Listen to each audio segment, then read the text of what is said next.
साकार बाबा को जैसा हमने देखा, जैसा जाना, अपनी आंखों से देखा, और इतना ही नहीं, अंतिम कर्मातीत अवस्था के दिन भी 17 और 18 जनवरी 1969 को जैसा बाबा को देखा, जो बाबा की कर्मातीत अवस्था देखी, उसके आधार पे हम इस विषय से हम कुछ लिंक करते हुए वो अनुभव आपके साथ कुछ वो शेयर ऐसे करते हैं जो हम सब को मंशा सेवा द्वारा कर्मातीत अवस्था प्राप्त करना बड़ा सहज हो जाए।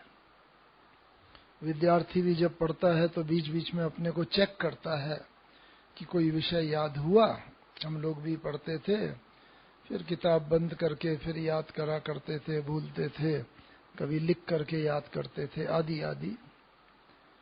ऐसे ही पहली बात तो ये होनी चाहिए कि हमें बीच में हमें अपनी चेकिंग करते रहना चाहिए कि हम कितना कर्मातीत अवस्था, फरिश्ता स्वरूप स्थिति की तरफ बढ़ रहे हैं।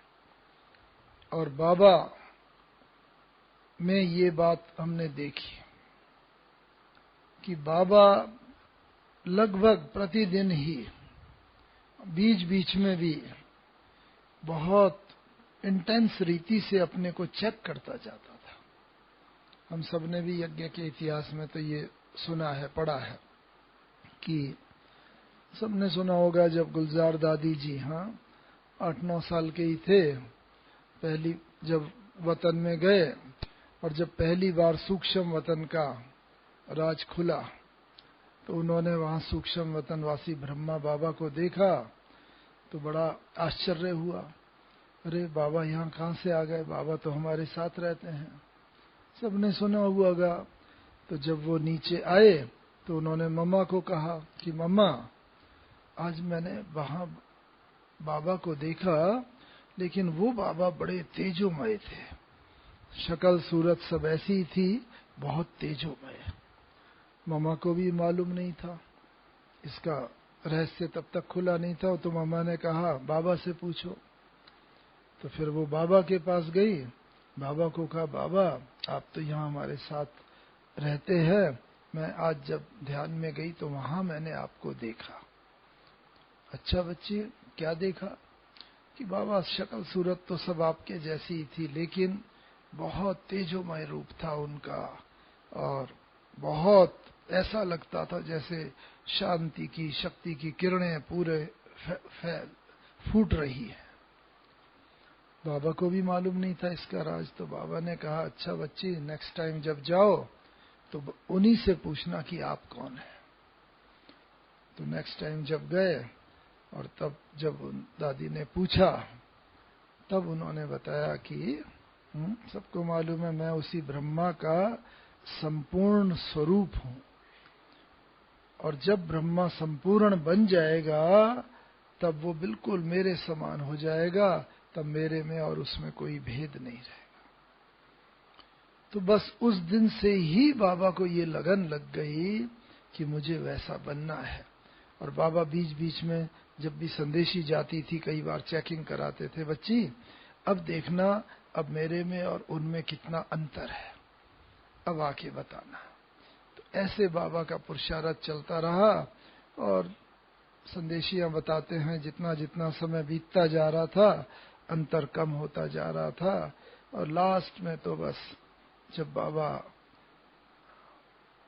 जब संदेशी वतन में जाती थी तो वो बताती थी बस बाबा बिल्कुल वैसे ही नजर आते हैं जैसा हम सूक्ष्म वतन में अव्यक्त वतनवासी ब्रह्मा को देखते हैं। तो केवल ये ब्रह्मा बाबा के लिए नहीं है, ये हम सब के लिए है। हम सब का भी सूक्ष्म शरीर संपूर्ण अव्यक्त फरिश्ता स्वरूप जैसे शरीर वतन में है, इस बात को हम बुद्धि में रखें और अपने उस स्वरूप को सदा बुद्धि में रखें और अपने से तुलना करते चलें। और ये सब तुलना जितना जितना हम करते चलेंगे वो स्थूल से सूक्ष्म की तरफ हम बढ़ते चले जाएंगे। तो एक तो हम ये देखते चले कि मेरे में वर्तमान में और जो मेरा अंतिम कर्मातीत फरिश्ता स्वरूप है उसमें कितना अंतर है, उसको विजुअलाइज करें, देखें। और बाबा ने आज भी जैसे विजुअलाइजेशन की बात करे कि उसको विजुअलाइज करो, देखो, अपने ज्ञान के तीसरे नेत्र से अपना संपूर्ण स्वरूप देखते चले। तो ये विजुअलाइजेशन सब मन से होता है। तो सबसे पहले मंशा सेवा की जरूरत हमें अपने लिए है। ब्रह्मा बाबा ने भी यही करा। बाबा ने जब 1936-37 में ज्ञान में आए और भक्ति मार्ग में सुनते आए हैं कि मन बड़ा चंचल है, भाग जाता है, और उसके लिए कह भी बहुत सारी चीजें दी हैं मन के लिए कि मन जीते जगत जीत, मन के हारे हार है, मन के जीते जीत, मन चंगा तो कठौती में गंगा। गीता में भी कह दिया है मन मना भाव, कोई तन मना भाव, धन मना भाव, संबंध मना भाव नहीं, मन मना भाव। तो मन, ये सब तो मन के लिए कहा ही है, लेकिन साथ साथ ये भी कह दिया मन को वश करना बहुत मुश्किल है, बहुत चंचल है। और बाबा ने भी शुरू में 36-37 में जब ये ज्ञान का स्पष्टीकरण और होता गया तो बाबा ने अनुभव किया वास्तव में मन चाहते हैं बाबा में लगाना, लेकिन मन भाग जाता है, बार बार पकड़ के लाना पड़ता है। तो बाबा ने क्या किया मन को वश करने के लिए? क्या किया? मन को पत्र लिखा। फिजिकली बाबा ने पत्र लिखा। उस पत्र की, बाबा ने तो सिंधी में पत्र लिखा, जैसे बाबा पत्र लिखा करते हैं, देखे होंगे आप सबने भी साकार पत्र। लेकिन 1936-37 की बात है, तब बाबा ने मन को पत्र लिखा, उसका हिंदी में ट्रांसलेशन करके हम पुराने भाई बहनों को दिया गया था। क्या लिखा बाबा ने पत्र मन को? गौर से सुनना कि हे मन, मैं आत्मा राजा हूं, तू मेरा मंत्री है, तुझे मेरी बात पूरी माननी चाहिए, लेकिन तूने मुझ आत्मा राजा को इतना कमजोर कर दिया और तू इतना बलशाली हो गया कि तेरे कहने पर, तेरे पीछे पीछे मैं आत्मा राजा होकर भी तेरे वशीभूत हो गई, तेरे पीछे पीछे भागती रही। तू जहां जहां कहता रहा, मैं आत्मा तेरे पीछे पीछे जाता रहा। तूने मुझे अपना गुलाम बना लिया। लेकिन हे मन, अब मैं तुझे कह देता हूं कि अब मैं आत्मा राजा अपनी स्वस्थिति में स्थित हो रहा हूं, हो गया हूं।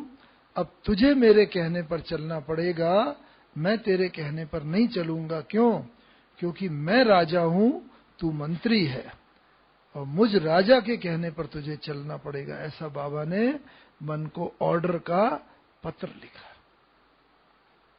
ऐसी बाबा ने फिर बुद्धि को भी पत्र लिखा कि हे बुद्धि, तू भी मन के कहने पर मन के साथ साथ भागती रही, और तुम दोनों ने मिलकर मुझ राजा को इतना कमजोर कर दिया कि मैं तुम्हारे वशीभूत हो गया।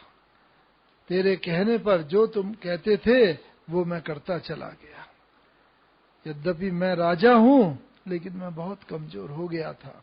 लेकिन अब मैं तुझे भी कह देता हूं, हे बुद्धि, अब तुझे मेरे कहने पर चलना पड़ेगा, क्योंकि मैं राजा हूं, तुम मेरे मंत्री हो। बुद्धि सेनापति है, संस्कार सैनिक है। मन मंत्री है, बुद्धि सेनापति, और तुझे सेनापति को भी मेरे कहने पर ही चलना पड़ेगा, क्योंकि मैं राजा हूं। ऐसा बाबा ने ऑर्डर किया। और उसके बाद बाबा ने ये महसूस किया धीरे धीरे कि मन और बुद्धि बाबा के पूरे कंट्रोल में होते चले गए। तो आज भी बाबा ने कहा ना, बाबा को फॉलो करो संपूर्ण बनने के लिए। तो हमें भी ये देखना है कि मन मेरे कहने पर चलता है मेरी आज्ञा को, हर आज्ञा को मानता है, या मैं मन के पीछे पीछे भागता हूं, मैं आत्मा राजा। तो बाबा ने जब ये करा, हम अनुभव करते हैं, हम सबका है कि न चाहते भी मन संपूर्ण रीति से हमारी आज्ञा का पालन नहीं करता। क्लास में आते हैं, लाल लाइट भी हो जाती है, गीत भी अच्छा बजता है, योग करने बैठते हैं, वातावरण भी बहुत अच्छा है, लेकिन फिर भी मन सारे दिन में जो जो दिनचर्या में कोई बातें हुई है उधर भाग जाएगा, कहीं जिधर लगाव झुकाव होगा उधर भाग जाएगा, या जहां कटुता होगी कहीं ना कहीं मन को हजार ठिकाने मन बार बार उधर भाग जाता है। तो एक तो ये चेक करते चले, और ये कब होगा? बाबा ने कहा है? मन हमारी बात क्यों नहीं मानता? कोई बड़ा ऑफिसर भी होगा, आज जो है दो तीन दिन पहले ही प्रधानमंत्री बदले भारत के, तो आज मनमोहन सिंह की बात कोई दूसरे उसका ऑर्डर चलेगा क्या? नहीं। तो यही बात बिल्कुल मन की है। गवर्नमेंट का भी कोई बड़ा ऑफिसर हो, राष्ट्रपति हो, प्रधानमंत्री हो, जब तक वो सीट पर रहता है सब उसकी आज्ञा का पालन करते हैं, और जब वो सीट पर नहीं रहता, ट्रांसफर हो जाता, रिटायर हो जाता या अलग हो जाता है, कोई उसकी आज्ञा का पालन नहीं करता। तो मुझ राजा की भी आज्ञा का पालन मन बुद्धि क्यों नहीं करते हमेशा? क्योंकि मैं अपनी सीट पर स्थित होकर के उसे ऑर्डर नहीं करता। तो अपने स्वमान की सीट पर स्थित होके हम मन को ऑर्डर करें, और फिर देखें आप जो ऑर्डर करोगे, जिस शक्ति को ऑर्डर दोगे, वो शक्ति तुरंत चली आएगी। पुराने जमाने में कहते थे ना, राजा वगैरह बैठते थे, तब तो ये घंटी या ऐसा लाउड स्पीकर नहीं था, बस राजा ताली बजाता था, दासी आती थी, राजा हुक्म देता था, हाँ भाई फलाने दासी को या फलाने को बुलाओ, वो आते थे, फिर राजा ऑर्डर करता था, उस ऑर्डर का पालन होता था। ऐसे ही हम भी जब भी योग में बैठे तो पहले स्वमान की सीट पर स्थित होकर के उसके बाद फिर किसी शक्ति का, गुण का आवाहन करें जिसकी हमें आवश्यकता है। और पहले अच्छी तरह बाबा ने इतने सोमान दिए हैं, बस यही सोमान रहे, मैं विजयी आत्मा हूँ, कल्प कल्प की विजयी हूँ। बाबा आपने मुझे कल्प पहले भी ऐसे ही सोमानधारी बनाया था, विजयी बनाया था, आज भी बना रहे हो, और कल्प कल्प मैं विजयी बनती रहूंगी। बाबा जब आज भी बाबा ने कहा ना, कभी सोमान की सीट पर कौन सा, कभी सखा सखी के रूप में बाबा से बात करो, कभी मैं मास्टर सर्वशक्तिवान हूँ, कभी वो हमारा जीवन साथी है, हमारा पूरा साथ दे रहा है, आदि आदि भिन्न भिन्न रूपों में जितना याद रखेंगे, वैरायटी देंगे, तो देखेंगे मन को भी वैरायटी मिल जाएगी। मन को भागता क्यों है? क्योंकि हम वही पुरानी बात याद, बस मैं आत्मा हूँ, आके बैठे शांत स्वरूप हूँ, वही बात ही अगर दो चार चीजें याद रखी तो मन को भी नई खुराक नहीं मिलती। एक ही खाना रोज रोज खाते रहेंगे तो बोर हो जाएंगे। वैरायटी होता है तो मन को भी खुराक जो है हम रोज वैरायटी खुराक दें। आप देखो वैरायटी खुराक देंगे, सामान देंगे, फिर मन कैसे हमारी सब बात को मानता है। एक तो ये है। दूसरा क्या है? और साथ साथ जो बाबा ने करा कि बाबा ने ना मन को ऑर्डर जब देते थे बाबा, तो पहले बाबा ने भी क्या अभ्यास किया, हम सबने जीवन में सुना है ना, बाबा ने क्या अभ्यास किया लिख लिख करके, मैं आत्मा हूँ, जसोदा आत्मा है, निर्मला आत्मा है। लेकिन उसका प्रमाण क्या कि बाबा को वो अभ्यास पक्का हो गया। कोई भी चीज का प्रमाण होना चाहिए ना। स्टूडेंट कहे मैंने पढ़ाई बहुत की लेकिन अगर फेल हो गया तो क्या पढ़ाई की। डॉक्टर कहे मैंने ऑपरेशन बहुत अच्छा किया लेकिन पेशेंट अगर मर गया तो क्या ऑपरेशन अच्छा किया। ऐसे ही अगर हमने भी मन को वाकई वश किया हुआ है, आत्मा अपने को समझा है, तो उसका प्रमाण होना चाहिए ना। हर चीज का प्रमाण होना चाहिए। तो बाबा का तो ये प्रमाण था कि जब हम आते थे यहाँ पर 1961-62 से यहाँ आना शुरू किया, जब ज्ञान में आए, तो बस बाबा कहीं भी मिलते थे, चाहे इधर हिस्ट्री हॉल में मिले, चाहे अपने कमरे में, चाहे झोपड़ी में, बस कई बार बाबा यहाँ चलते चलते भी मिलते थे। और बाबा कहते, आओ बच्चे, आओ आओ मीठे बच्चे, जैसे चित्र लगा है ना, और ऐसे बाबा हाथ फैला देते थे और हम सब बस चुंबक की तरह जैसे खिंच करके चले आते थे।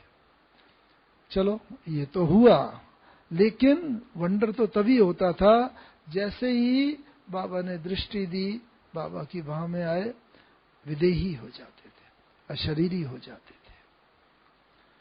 फिर बाबा ऐसे धीरे धीरे थपथपाता था, जरा हाँ बच्चे आओ आओ आओ। कोई आत्मा जाती नहीं थी, लेकिन जो आत्मा विदेही हो गई, अशरीरी हो गई, फिर बाबा जैसे शरीर में खींचता था।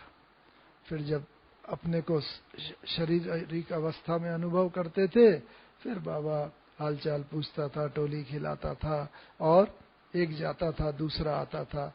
लेकिन वंडर यही था, हर एक को ये अनुभव होता था थोड़े समय के लिए भी मैं विदेही, अशरीरी। क्यों?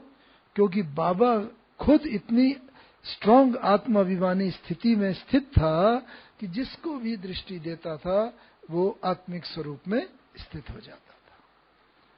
तो ये है अपने को चेक करने का भी साधन कि हम जब आत्मिक स्वरूप में स्थित होकर किसी को भी दृष्टि दे, बात करे, तो हमारा ऑरा भी इतना शक्तिशाली हो जाता है, लाइट का ताज भी हमारा शक्तिशाली, और एक एक वाइब्रेशन इतने पावरफुल निकलते हैं कि दूसरे को भी उसी स्थिति में स्थित कर देते हैं।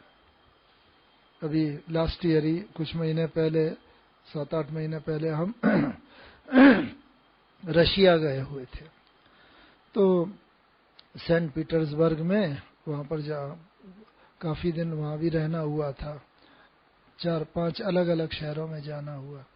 तो सेंट पीटर्सबर्ग में एक इंस्टीट्यूट है, किर्लियन इंस्टीट्यूट। कई वर्षों से वो इस क्षेत्र में कार्यरत है और किर्लियन फोटोग्राफी मशहूर है। तो उन लोगों ने भी एक दिन टाइम लिया हुआ था, आए अपने सब इंस्ट्रूमेंट्स के साथ, और उनके पास ऐसा कैमरे ऐसे है कि जैसे जब वो फोटो निकालते हैं तो व्यक्ति के फोटो के साथ उसका लाइट का ऑरा भी आ जाता है। जैसे हम देवी देवताओं के चित्रों में देखते हैं ना, श्री राम, श्री कृष्ण है, हनुमान है, देवी देवताएं जितने हैं सबको एक लाइट का ताज दिखाते हैं, ऐसे ही वो लाइट भी आ जाती है। केवल यहीं पर ही ऑरा नहीं, वो कहते हैं शरीर के हर अंग में ऑरा होता है। तो सहज रीति से वो उंगलियां जो होते हैं ना, तो रखवाते हैं, तो उंगलियों के साथ साथ उंगलियों का ऑरा, लाइट। और वो लाइट किस बात का प्रतीक है? जैसा व्यक्ति का चिंतन चलता है, मंशा होती है, वैसा उसका ऑरा होता है। जिसकी मंशा सतो प्रधान है, अच्छी है, ज्ञान युक्त है, तो उसका ऑरा लाइट कलर का होता है, गोल्डन कलर का, येलो कलर का, और बहुत ऐसा जो चित्रों में दिखाते हैं, जैसे व्हाइट से लेकर गोल्डन, येलो। और जिनके मन के अंदर कोई विकार हैं, तूफान है, काम, क्रोध, लोभ, मोह, अहंकार आदि आदि, तो उनका ऑरा ये डार्क कलर का होता है और हेजी होता है, उसकी कोई बाउंड्री नहीं, बड़े डार्क कलर का। और ये जो ऑरा होता है ये बड़ा डिफाइन होता है। तो काफी देर तक, लगभग 1.5-2 घंटे तक वो पूरा का पूरा सारा टेस्ट करते रहे। और उसने बताया कि भाई हम दुनिया में सब जगह गए हैं, सब जगह टेस्ट है, यहाँ पर भी पूरी दुनिया से लोग आते हैं, ब्रह्मा कुमारी के भी आते हैं, लेकिन हमने देखा कि जितना ऑरा, कुछ लास्ट ईयर दादी जानकी भी गए थे, कि दादी जी का भी ऑरा देखा, आपका देखा, और जो बड़े बड़े भाई बहनें आते हैं, जगदीश भाई का, आदि आदि, तो केवल आप लोगों में ही ऐसे लोग हैं जिनका ऑरा ऐसा होता है जो पवित्रता को रिफ्लेक्ट करता है। बाकी सब के जो औरा आते हैं, बड़े बड़े सन्यासी भी आते हैं, उनका औरा लेते हैं, तो उनके अंदर कोई ना कोई विकारों की प्रवेशता। उनके काफी सारे पैरामीटर हैं और 70-80 पेज की वो पूरी रिपोर्ट इसमें देते हैं। तो मुझे बाबा की वो बात याद आ गई। बाबा ने कहा था, मुरलियों में कई बार कहा है कि अंत में विज्ञान भी आपके मंशा की स्थिति को सिद्ध करेगा और तब दुनिया मानेगी कि हाँ ये ही हैं, ये ही हैं। अभी तो क्या बोलते हैं कि ये भी हैं, यानी कि ब्रह्मा कुमारी वाले भी हैं, आध्यात्मिक स्वामी नारायण है और राधा स्वामी है, आदि आदि अलग अलग धर्म वाले हैं, सबको मिला देते हैं, एक जैसा कर देते हैं। लेकिन जब धीरे धीरे विज्ञान हमारे एक एक ब्रह्मा कुमार भाई बहनों के पास जाकर के इस बात को सिद्ध करके दुनिया के सामने रिजल्ट रखेगा, जो अब वैज्ञानिकों के सामने तो काफी क्लियर हो गई, लेकिन दुनिया के सामने अभी उसकी प्रत्यक्षता और बाकी है। तो ये तो उसका एक पहलू रहा।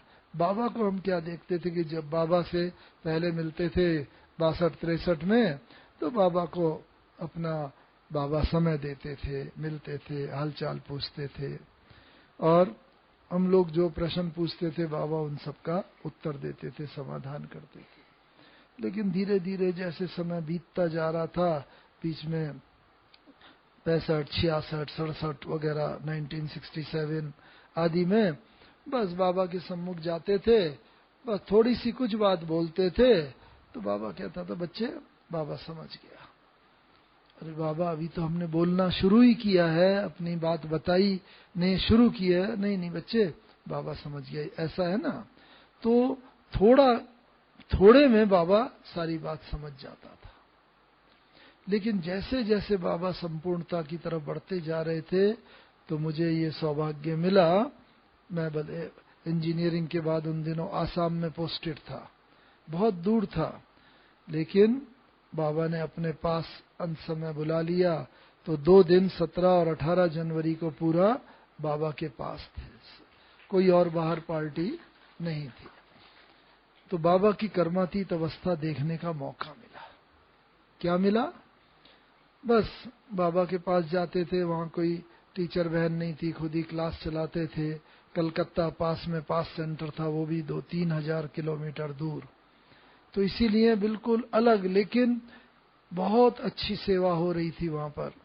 उस समय 1967-68 में उस समय लगभग 100 की क्लास थी, उस समय की बात, जबकि हमारे भाई बहन बहुत कम होते थे। तो बाबा ने अंतिम समय जैसे पास बुला लिया। लेकिन क्या आश्चर्य देखा, हमेशा जाते थे, आज बाबा से ये बात करेंगे, बाबा से सेवा की बात करेंगे, अपनी पर्सनल उन्नति की बात करेंगे, योग की स्थिति की बात करेंगे। बस बाबा के सम्मुख गए, बाबा ने थोड़ा यूं दृष्टि दिया और दृष्टि देके, बच्चे अच्छा ये पूछने आए हो, अच्छा ऐसा ऐसा ऐसा कर लो, ऐसा ऐसा हो जाएगा। यानी कि एक अक्षर भी बोलने की जरूरत नहीं पड़ती थी और पूरी बात बाबा मन में क्या चल रहा है वो समझ जाता था और उसका समाधान दे देता था। 1 बार हुआ, 2 बार, 3 बार, इन 2 दिनों में 7 बार ऐसा हुआ। बाबा से अलग अलग जगह मिलते थे, कोई पार्टियां नहीं थी जैसे अभी दादियों से मिलते हैं।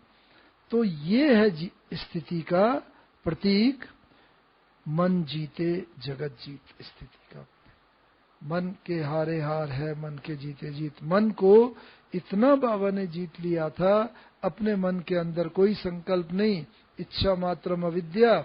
तो जो भी व्यक्ति सामने आता था, उसके मन के भाव को परख करके उसका समाधान कर देते थे। तो अपने को भी अब ये देखते चलना है कि मैं भी कितना बस इच्छा मात्रम अविद्या होता चला जा रहा हूं या होती चली जा रही हूं। बाबा ने कहा अगर भले शुभ इच्छा भी है, सेवा बढ़े, हमारे फलाने संबंधी ज्ञान में आ जाएं, आदि आदि, तो ये इच्छा भी भले, लेकिन इच्छा तो इच्छा ही है ना। जिस समय हम योग में बैठे हैं या मुरली सुन रहे हैं, उस समय मुरली में ही पूरा ध्यान रहे, योग में है योग में ही ध्यान रहे। लेकिन उस समय अगर सेवा की भी मन के अंदर प्लानिंग चल रही है तो ये भी व्यर्थ संकल्पों की श्रेणी में आ गया। भले विकारी संकल्प नहीं बाबा कहते हैं, लेकिन व्यर्थ संकल्प की श्रेणी में आ गया। तो अभी हमें मंशा को इस हद तक ले जाना है, और बाबा उसका सबूत थे। बाबा को देखा, उसके बाद हमने दादी जी को देखा, दादी जी के पास मिलना होता था, जाना होता था, और बस दादियां भी ऐसी स्थिति में आ गई थी। हाँ देखो, आज ही मैं याद कर रही थी कि फलाने भाई से काम है, देखो वो भाई आ गया, आज फलानी को याद किया, वो आ गए।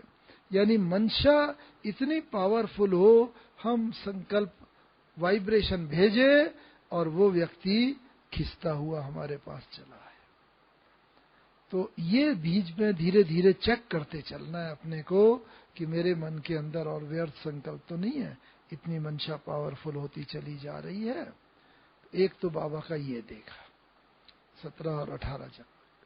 और क्या देखा बाबा, ये कब हुआ, जब बाबा धीरे धीरे समेटते चले आ रहे थे। पहले जब मिलते थे 62-63 में बहुत विस्तार, यानी कि हर कार्य बाबा जैसे उनकी डायरेक्शन में होता था।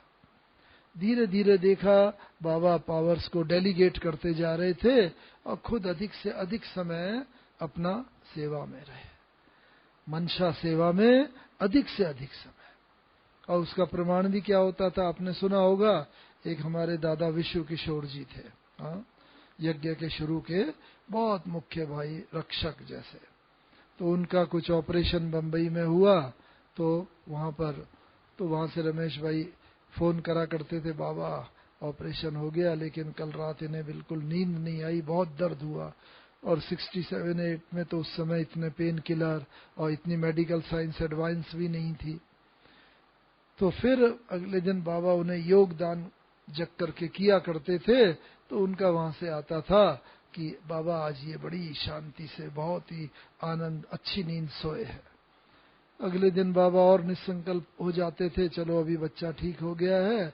जब इधर से बाबा का योगदान नहीं होता था, फिर वो उस शक्ति का अभाव महसूस करते थे।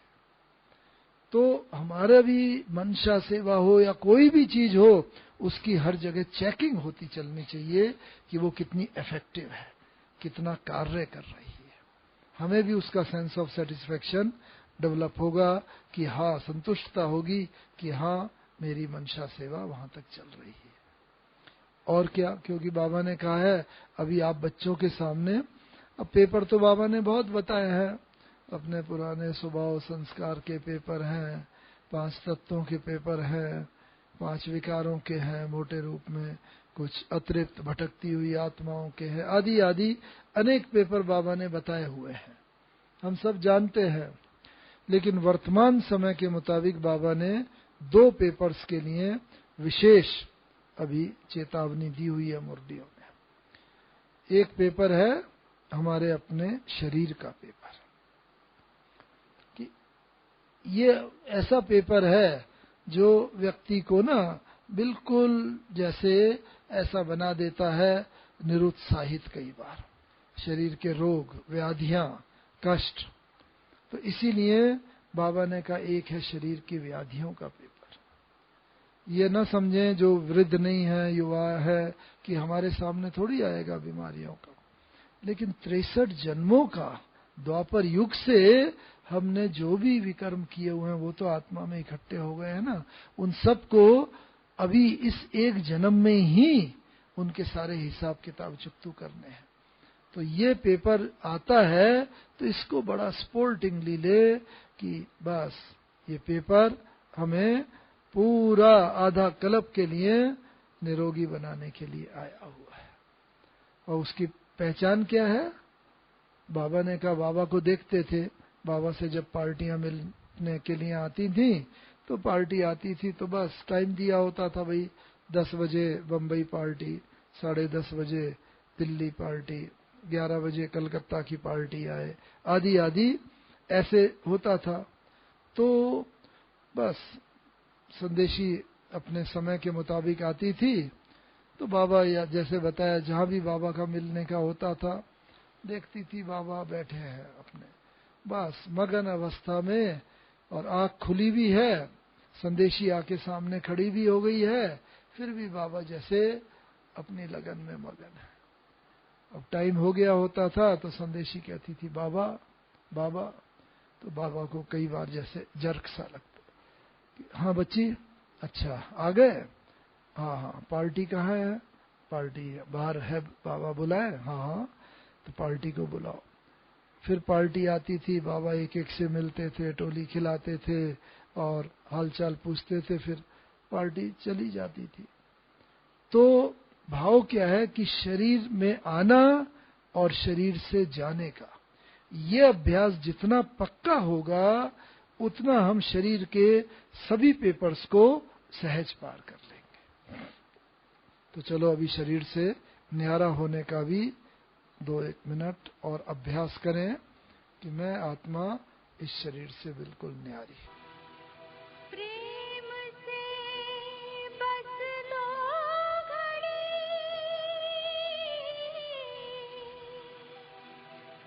प्रभु का ध्यान कीजिए, प्रभु का ध्यान कीजिए।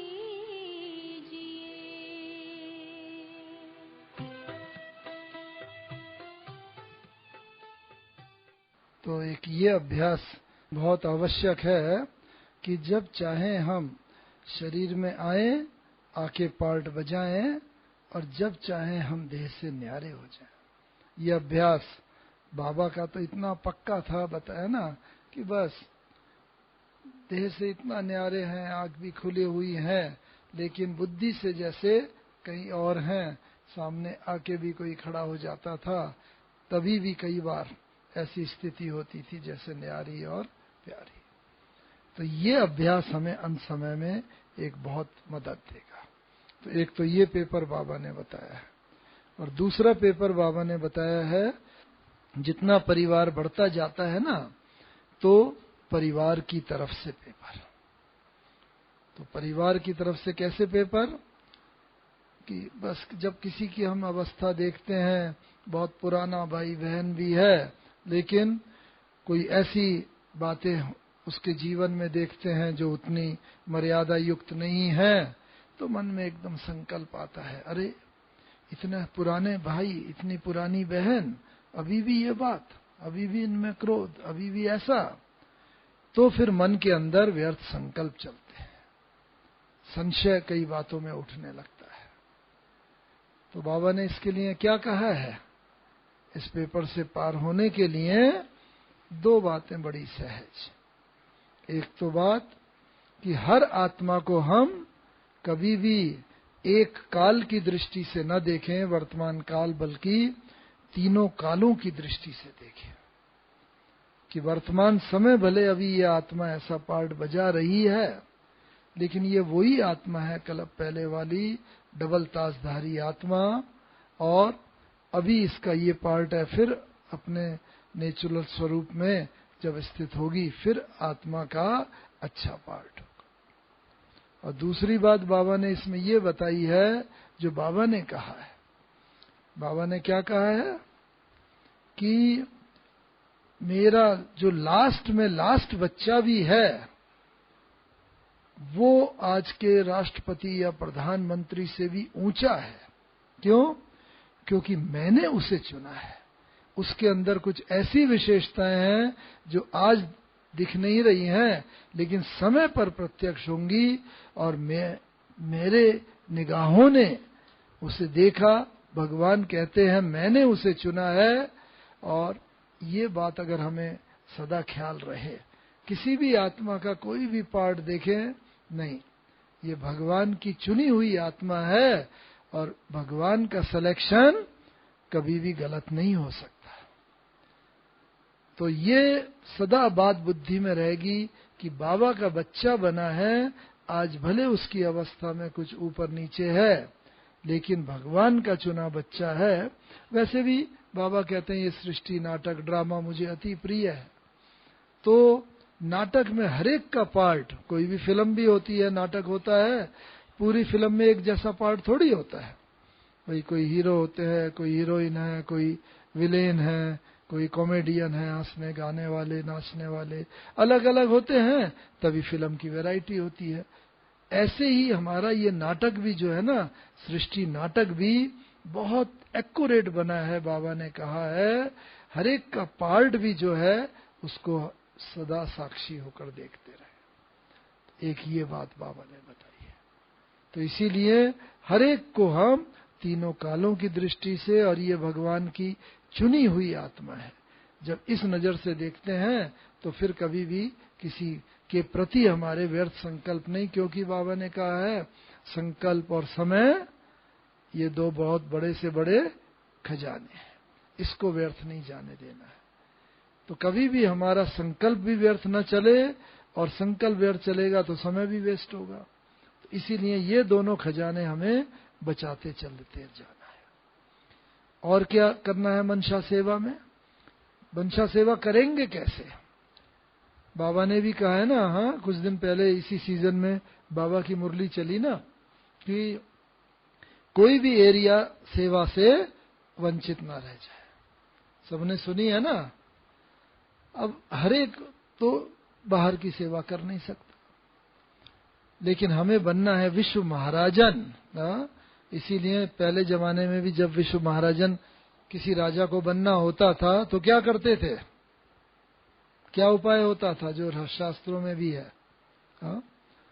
वो अश्वमेघ यज्ञ रचते थे। रामचंद्र जी का भी आता है ना, उन्होंने भी अश्वमेघ यज्ञ रचा। तो जो भी चक्रवर्ती महाराजा महारानी बनना होता था उसको अश्वमेघ यज्ञ, और अश्वमेघ यज्ञ में क्या होता था?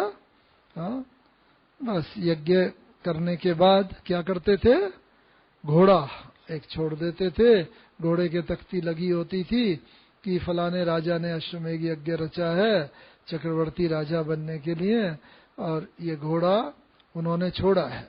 जो उनकी अधीनता को स्वीकार करता है वो इस घोड़े को जाने दे, और घोड़ा अपने आप चलता जाएगा। और जो इसकी अधीनता स्वीकार नहीं करता राजा की, वो हमारे साथ युद्ध करे। तो घोड़े के पीछे पीछे राजा की सेना चलती थी, और सामने जो दूसरे कमजोर राजा थे वो राजा रास्ता दे देते थे। जो कोई चाहता था कि नहीं मैं भी बलशाली हूं, युद्ध करता था। ऐसे हम सब भी होवनहार चक्रवर्ती महाराजा महारानी है ना, हम लोगों ने भी यह अश्वमेघ यज्ञ रचा है। हमारे यज्ञ का क्या नाम है? पूरा लंबा चौड़ा नाम है ना, क्या है? राजस्व अश्वमेघ कुछ रुद्र अविनाशी गीता ज्ञान यज्ञ, कुछ ऐसा है। शायद इसमें और भी कुछ एडिशन हो तो बताइएगा। राजस्व अश्वमेघ, तो ये ही घोड़ा जो मन को भी कहा गया है ना घोड़ा, यही छोड़ा हुआ है। हमारे पीछे पीछे सारी दैवी शक्तियों की सेना चल रही है। जो बाबा ने हमें दैवी गुण बताए हैं वो सारे दैवी दिव्य शक्तियां, और सामने माया की सेना तैयार खड़ी हुई है। तो कभी माया की सेना इस मन रूपी घोड़े पर काबू पा लेती है, वो तो हार जाते हैं। कभी हमारी जो अपनी सेना है वो शक्तिशाली होती है माया की सेना पर, जो काम क्रोध लोभ मोह अहंकार ईर्ष्या द्वेष आदि हैं, उनसे हमारा निरंतर युद्ध चलता रहता है। तो ये जो है हमें देखना है कि ये हमारा अश्वमेघ यज्ञ है। इंडिविजुअल भी है यज्ञ, पूरा तो है ये हमारा ब्राह्मण परिवार का, लेकिन हमने इंडिविजुअली तो राजा महाराजा महारानी बनना है। इस कारण से इस अश्वमेघ यज्ञ को देखते चलना है। ये मन रूपी घोड़ा कभी भी माया के वशीभूत दूसरे वो उसे अपने वश में ना कर ले। और क्या इसमें करना है, देखना है। जब ये राजा बनना होता है ना, तो जैसे यहाँ पर मैं बता रहा था बाबा का हमने देखा अंतिम दिनों में, और बस इतना संकल्प महान शक्तिशाली हो गए थे कि किसी को बोलने की भी आवश्यकता नहीं होती थी। जो सम्मुख आता था मन के भाव पढ़ के उसका समाधान कर देते थे। ऐसे ही 18 जनवरी के दिन, अंतिम दिन बाबा अपनी मुरली चला रहे थे। ये सामने हिस्ट्री हॉल है ना यहाँ पर, तब तो 20-25 भाई बहन होते थे यहाँ मधुबन में, ज़्यादा रहते ही नहीं थे। तो हम भी आए हुए थे अपने लौकिक पिताजी के साथ, तो बस सामने बैठ के मुरली सुन रहे थे, बाबा मुरली चला रहे थे। वैसे लौकिक में बाबा की उम्र भी उस काफ़ी थी, 93 इयर्स की, और उम्र की वजह से बाबा को खांसी भी कई बार काफ़ी आया करती थी। तो पहले भी कई बार देखा था खांसी आती थी, गला साफ बाबा को आवश्यकता होती थी। खांसी में बाबा क्या कहते थे? खांसी क्या है सबको मालूम है ना, क्या है? बाबा की सखी। लेकिन विशेषता क्या होती थी वो मैं बताता हूं कि खांसी आई, कई बार खांसी में ऐसा लगता था बाबा को बहुत तकलीफ हो रही, आंख भी गीली हो जाती थी। लेकिन दूसरे ही क्षण क्या होता था, बस बाबा के यहाँ पर ट्रांसलाइट का एक पिक्चर रखा है, अभी भी रखे हुए हैं, लक्ष्मी नारायण के ट्रांसलाइट के पिक्चर श्री कृष्ण का। तो बस बाबा कहता था, देखो बच्चे, अभी ये पुराना शरीर है ना, शरीर में ये व्याधि होती है, खांसी आती है, तकलीफ होती है, कल को बाबा जाके ऐसा विष्णु कृष्ण बनेगा, लक्ष्मी नारायण जैसा बनेगा, बस क्या दुनिया होगी। एकदम अपनी स्वस्थिति से बाबा परिस्थिति को तुरंत ही बदल देता था। थोड़े समय पहले, कुछ मिनट पहले भी जो खांसी इतनी प्रभावशाली हो रही थी, कर्म भोग के रूप में आ रही थी, और बाबा की स्वस्थिति इतनी शक्तिशाली, उसको तुरंत बदल के फिर बाबा हंसी में कहता था, बच्चे देखो, इतनी खुशी हो जो जीवन में कभी भी कोई रोना ना हो, गम ना हो। और खुशी में बच्चों को क्या करना चाहिए? हाँ बोलो, खग्गियां मारनी चाहिए। बाबा करके दिखाता था। एक बार बाबा ने पूछा, बच्चे खग्गियां कैसे मारते हैं जानते हो? कैसे? नहीं बाबा, सिंधी शब्द है ना, कैसे मारते हैं खग्गियां?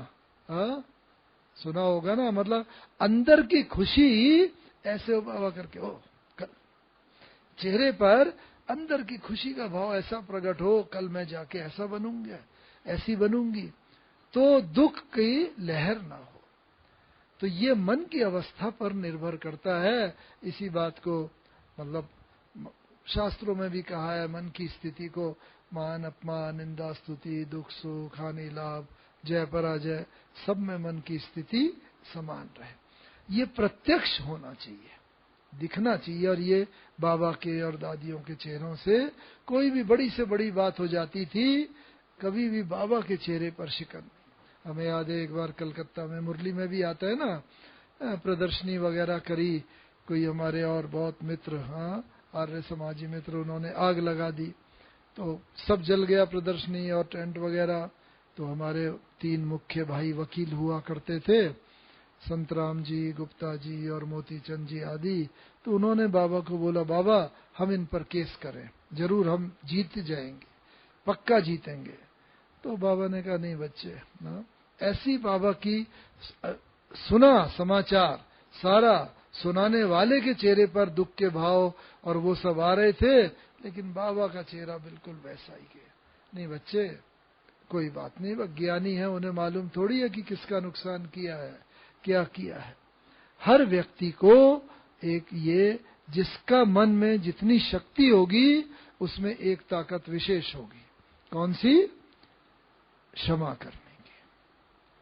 हर मनुष्य जब पैदा होता है ना, कहते हैं 2 शक्तियां विशेष होती है। कौन सी 2 शक्तियां? एक है याद रखने की शक्ति, दूसरा भूलने की शक्ति। हर एक में होती है। लेकिन विडंबना यह है कि जो बात हम याद रखना चाहते हैं वो तो भूल जाते हैं, और जो बात भूल जानी चाहिए वो बरसों तक याद रहती है। किसी के साथ कोई खराब बात हुई, बदला लेने की भावना, अहंकार की, आदि आदि, ये बहुत समय तक याद रहती है। तो बाबा कहता है, भूलने की शक्ति का भी भाव क्या है? किसी की भी हम कमी कमजोरी को भूल सके, उसे क्षमा कर सके। इसीलिए कहते हैं क्षमा वीरों का गुण है। क्षमा करो और क्षमा मांग लो, क्षमा करो और क्षमा मांग लो, जीत है इसमें हार नहीं। क्षमा वीरों का भूषण है, कायर का व्यवहार नहीं। जो कायर होगा, कमजोर होगा, वो क्षमा नहीं कर पाएगा। इसका मतलब उसके मंशा शक्ति की बहुत कमी है उसमें। अभी हम भी अपने में ये चेक करते चले हैं कि कोई भी ऐसी आत्मा तो नहीं है जो मुझे याद आती है अपने व्यवहार के कारण, उसने मेरे साथ खराब किया है, उसको देख करके हमारे मन में भी वैसे ही भाव जगे। नहीं, ऐसा नहीं होना चाहिए। तो इस प्रकार से अंतिम दिन बाबा मुरली चला रहे थे। तो उस दिन की मुरली की ये विशेषता थी, उस दिन बाबा को एक बार भी खांसी नहीं आई। जबकि उस दिन सुबह भी बाबा ने मुरली नहीं चलाई, बहुत तबीयत मतलब खराब थी, ठीक नहीं थी, एक दिन पहले भी बाबा को, लेकिन उस दिन एक बार भी खांसी नहीं। तो वो इस बात का प्रतीक है कि कर्म भोग के ऊपर योग बल ने जैसे संपूर्ण रीति से विजय प्राप्त कर ली। अंतिम समय तो ये हम सबका भी होना है। तो जो शारीरिक व्याधि से कभी भी घबराए नहीं, उन पर योग के प्रयोग हम करते चलें, जो बाबा कहता है, अपने शरीर के ऊपर, दूसरों के ऊपर, परिस्थितियों के ऊपर, प्रकृति के तत्वों के ऊपर। ये तो एक अलग विषय है बहुत बड़ा, कैसे योग के प्रयोग किए जाए, लेकिन ये करते चलें और देखते चलें कि वो कितने हमारे अनुरूप होते चले जा रहे हैं। तो बाबा अंतिम दिन बाबा को एक बार भी खांसी, फिर बाबा उठे और देखो हम सामने बैठे हुए मुरली सुन रहे थे, मेरे मन में एक संकल्प आया, ये है देखो कर्मातीत अवस्था वाली और मन जीते जगत जीत वाली आत्मा के लक्षण, जिसने मनशा सेवा में मतलब ऐसी क्षमता प्राप्त कर ली है अपने संकल्प कहीं भी पहुंचा सके। तो मेरे मन में संकल्प आया सुनते सुनते कि बस वाह क्या ही अच्छा हो, बाबा कुछ हमारे लिए और डायरेक्शन दे, सेवा के लिए, हमारी उन्नति के लिए कुछ नाम लेके बाबा बोले। तो बस मन में जैसे ही संकल्प आया, तुरंत ही अब वो आत्मा तो कर्मातीत अवस्था को प्राप्त कर चुकी थी, ब्रह्मा बाबा, तुरंत ही बस कुछ सेकंड में ही बाबा ने मुरली में नाम लेकर के वो चला दिया कि देखो ये बच्चा मोहन है, आदि आदि बहुत मीठा है, कभी किसी की निंदा नहीं करेगा, आदि आदि बाबा ने बहुत हमारे लिए गाइडलाइन दे दी नाम लेकर के। ये है कर्मातीत अवस्था। और मनशा सेवा जिसकी पावरफुल होगी, मनशा शक्ति जिसमें अपनी चरम सीमा पर होगी, उसके लक्षण है वो दूसरी आत्मा के मन में क्या भाव चल रहा है उसको तुरंत परख करके उसका समाधान कर देगा। तो हमें भी अंत में ये देखना है, क्योंकि अंत में हम सबको भी ब्रह्मा बाबा की तरह पार्ट बजाना है। और बस बाबा के सम्मुख आते थे जैसे, ऐसे हमारे सम्मुख हम सब ब्रह्मा बाप समान जब हो जाएंगी, हमारे सम्मुख लोग आएंगे और बाबा ने कहा है उनके रूप परिवर्तन हो जाए। बाबा में भी यही देखा। अंतिम दिन का वर्णन करते हैं, बाबा ने मुरली पूरी करके बाबा उठे और दरवाजे की तरफ चले। हाँ, हिस्ट्री हॉल कोई बड़ा तो नहीं है, बस बाबा उठ करके हर बच्चे को योगदान करने लगे। दादी जी सामने बैठी हुई थी, दादी प्रकाशमणि जी, बार बार बाबा की दृष्टि वहां आके रुक जाती थी, एक एक बच्चे को बाबा, फिर बाबा एक दो कदम बढ़े, फिर रुक गए, फिर एक एक बच्चे को शक्ति देने लगे। 18 जनवरी की रात की बात है। फिर बाबा एक दो कदम चले, दरवाजे तक जाते जाते बाबा 3-4 बार रुके और बस हर बच्चे को देखें, क्योंकि बाबा को तो, शिव बाबा को तो ये मालूम था ये साकार में मेरा ये अंतिम मिलन है, बस इस समय बच्चों से जो भी मिलन मना रहा हूं, फिर तो ये कलबबादी होना है। और बाबा दरवाजे तक जाके फिर बच्चों को देख करके फिर बाबा ने क्या कहा, सबने सुना है क्या कहा? हाँ, बाबा बच्चों से छुट्टी लेता है, विदा लेता है, ये पहली बारी बाबा ने शब्द बोले। अब बाबा चले गए अपने कमरे में और जाके देह त्याग किया। लेकिन आश्चर्य तो उसके बाद देखा। क्या आश्चर्य देखा कि बाबा ने 18 जनवरी के अर्ली नाइट में शरीर छोड़ा, 18 की रात भर शरीर रखा रहा, 19 का सारा दिन, 19 की रात, 20 का सारा दिन, 20 की रात, 21 को भी दोपहर के बाद बाबा का संस्कार किया गया। जब बड़ी दीदी टूर पर थे वो आए, उसके बाद ये संस्कार किया गया। लेकिन बाबा के शरीर में कहीं भी न कोई कालापन आया, न कोई दुर्गंध आई, बदबू आई, न शरीर में कहीं अकड़न आई। नहीं तो जब आत्मा शरीर छोड़ के चली जाती है ना, तो शरीर स्टिफ हो जाता है, अकड़ जाता है जैसे। क्योंकि हमने तो 21 तारीख को हम जो कुछ भाई लोग यहाँ पर थे, वरिष्ठ भाई लोग वगैरह, उन सब ने बाबा को स्नान आदि करा के, जहाँ आज शांति स्तंभ है वहाँ अग्नि संस्कार किया गया था बाबा का। लेकिन न कोई बाबा को इंजेक्शन दिया गया, न कोई केमिकल लोशन लगाया गया, कुछ नहीं। लेकिन 3 दिन के बाद भी बाबा का शरीर वैसे ही चमकता हुआ, लगता था जैसे बाबा सो रहे हैं और अभी उठ के हाथ फैला के कहेंगे, आओ बच्चे, आओ मीठे बच्चे, जैसे बाबा हमेशा करते थे। तो ये है प्रकृति जीत का लक्षण। क्योंकि जगत जीत जब हम कहते हैं, जगत के अंदर तो ये प्रकृति भी आ गई, 5 तत्व भी आ गए। तो इसलिए ये प्रत्यक्ष बाबा का देखा, जिसने जितना जितना मन को जीता हुआ होगा, उतना उतना ये प्रकृति जीत भी वो होता जाएगा। बच्चे, प्रकृति अपनी हलचल दिखाएगी, 5 तत्वों से बना हुआ ये प्रकृति का ही तो शरीर है। लेकिन यही हमारा सबसे निकट का साथी है। सतयुग के आदि से लेकर कलयुग अंत तक यही 5 तत्वों के भिन्न भिन्न नाम रूप में मिलते हैं। तो ये हमारा सबसे निकट, तो प्रकृति को भी सतो प्रधान बनाना ये बहुत बहुत आवश्यक है, मन जीते जगत जीत के हिसाब से। इसलिए बाबा का देखा, बस बिल्कुल पूरा ये 5 तत्वों के बने इस शरीर ने पूरा का पूरा बाबा को सहयोग दिया।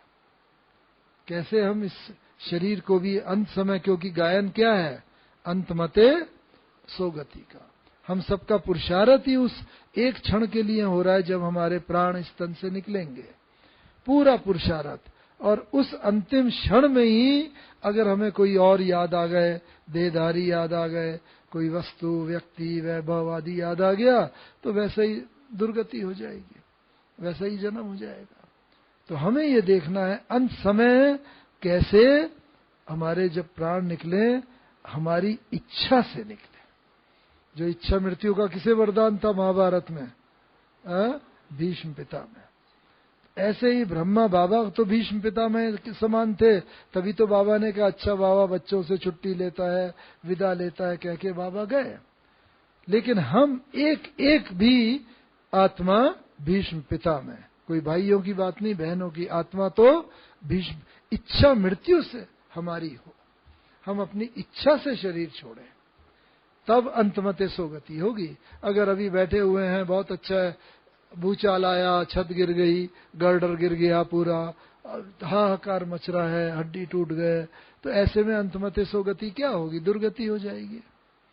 तो हम इच्छा से, और बाबा ने कहा है इच्छा मृत्यु उन बच्चों की होगी, किनकी?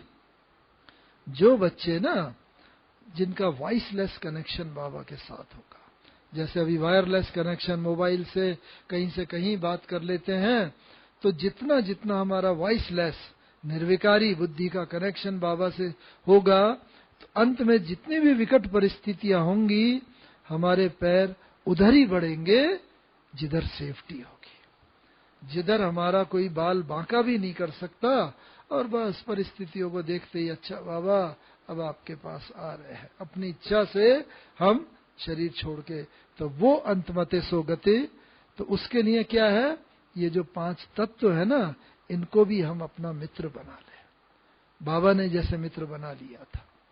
बहुत लंबी बातें होती हैं, लेकिन एक बात एक तत्व की, हाँ, मानो जिस हर तत्व को मित्र बना लेंगे तो ये तत्व हमारे प्राण लेने के निमित्त नहीं बनेंगे, ये अंत समय में हमारी सहायता करेंगे संपूर्ण अवस्था को प्राप्त कराने में। मानो अंत में बाबा ने कहा है बहुत भूचाल हो गए, धरती बहुत हिलेगी, और किसको क्या मालूम प्राण कब तन से निकले, क्या परिस्थिति हो। तो धरती को भी हम अपना मित्र बना लें। उसके लिए धरती का विशेष गुण कौन सा है?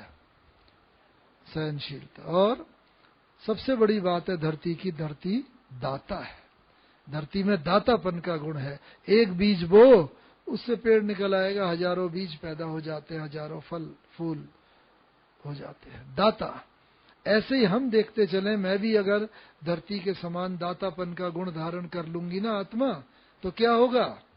कोई भी आत्मा हमारे सामने आए, हम दाता बन के उसे देते चले। दाता बन के देने का मतलब कोई स्थूल चीज नहीं, शुभ भावना, शुभ कामना, सद्भावना, रिस्पेक्ट, रिगार्ड आदि आदि, ये दातापन का जितना गुण धारण किया होगा, इसका मतलब धरती को हमने मित्र बना लिया।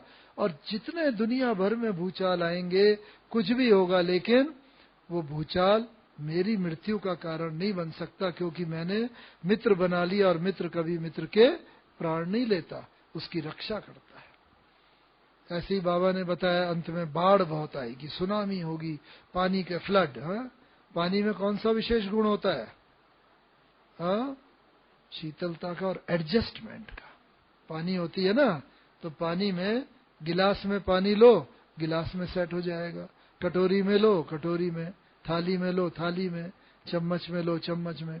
ऐसी हमारे में भी एडजस्टमेंट का ऐसा संस्कार हो, हर आत्मा के साथ हम एडजस्ट होके चलते चलेंगे, तो कभी भी जल जो है हमारे दुख, शांति, मृत्यु का कारण नहीं बनेगा। चाहे जितनी सुनामी हो, फ्लड हो, खास करके, और बंबई और जो ऐसे हर एक जगह की अलग अलग वो है, तो ये मृत्यु का कारण नहीं बनेगा। ऐसी हर तत्व को हम देखते चलें। वायु में कौन सा गुण है?